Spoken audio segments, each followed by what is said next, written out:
Sir कैसा गया interview आपका? अच्छा था इंटरव्यू। सर थोड़ा अपने बारे में बताइए, आपका कौन सा अटेम्प्ट है और क्या ऑप्शनल है, मीडियम क्या है, एजुकेशन बैकग्राउंड आपका? मेरा नाम वसंत दाभोलकर है, मैं महाराष्ट्र से हूँ। मेरा सेकेंड अटेम्प्ट था और ऑप्शनल मेरा एंथ्रोपोलॉजी था। ओके, और सर किस तरीके से तैयारी रही आपकी? कोचिंग लिया या फिर सेल्फ स्टडी रही?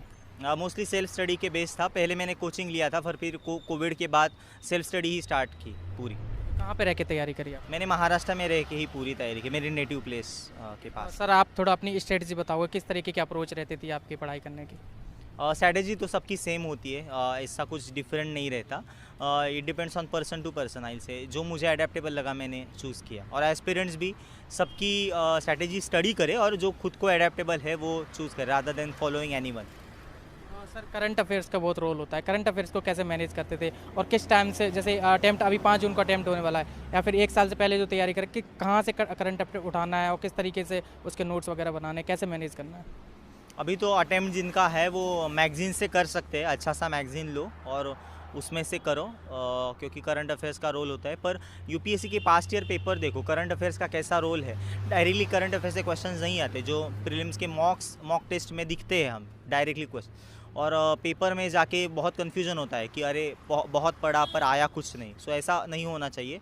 तो फिर यूपीएससी के पेपर का टच रखो, पास्ट ईयर पेपर्स का, वो अच्छे से एनालाइज करो और फिर पेपर दो ऐसा। सर जो शुरुआत कर रहे हैं यूपीएससी की तैयारी के, एनसीईआरटी का बहुत रोल होता है, शुरुआत एनसीईआरटी से होती है जैसा कि टॉपर्स और ऑफिसर्स बताते हैं। तो एनसीईआरटी को किस तरीके से पढ़ना चाहिए कि ज़्यादा से ज़्यादा आउटपुट वहाँ से ले पाएँ, क्योंकि एनसीईआरटी भी बहुत हैं और कौन से पढ़ने चाहिए? एनसीईआरटी के लिए भी स्मार्ट वर्क ज़रूरी है। पहले तो वन रीडिंग में जब पहले स्टार्ट करते हो तो सब करो, पर उसके बाद स्मार्ट वर्क करो। लाइक हिस्ट्री के जो एनसीईआरटी है वो इन डेप्थ पढ़ने पड़ते हैं, ज्योग्राफी के भी कई कबार इन डेप्थ पढ़ने पड़ते हैं। पर बाकी के जो है like economics, polity, this doesn't make that much relevance, क्योंकि अपने यहाँ स्टैंडर्ड बुक्स है जैसे कि पॉलिटी के लिए लक्ष्मीकांत, तो उसमें से कवर हो जाता है। एक दो 11th की पॉलिटी की बुक है, वो अगर आप पढ़ सकते हो फिलोसॉफिकल अंडरस्टैंडिंग के लिए। बाकी ऐसे कुछ सब एनसीईआरटी पढ़ने की ज़रूरत नहीं है, स्मार्ट वर्क की ज़रूरी है।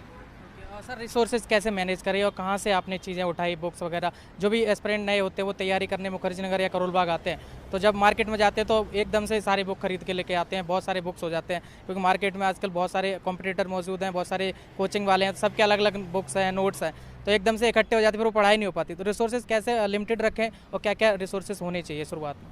हम इसे शॉपिंग फोमो जैसे होता है, शॉपिंग करने का, तो ऐसा स्टडी का जो शॉपिंग फोमो है।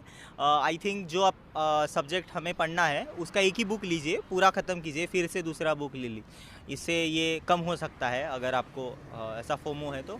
अदरवाइज़ रिस्ट्रिक्टेड ही रिसोर्सेज रखने चाहिए, पर स्मार्ट वर्क होना चाहिए। ऐसा नहीं ट्रेडिशनल रिसोर्सेज बोल रहे हैं टॉपर तो वही यूज़ करना चाहिए। अगर आपको कहा शॉर्ट नोट्स, क्रक्स मिल रहा है और अगर आप वो यूज़ कर रहे हैं, लाइक स्पेक्ट्रम के लिए बहुत सारे अल्टरनेटिव अवेलेबल है modernist, you can go with it.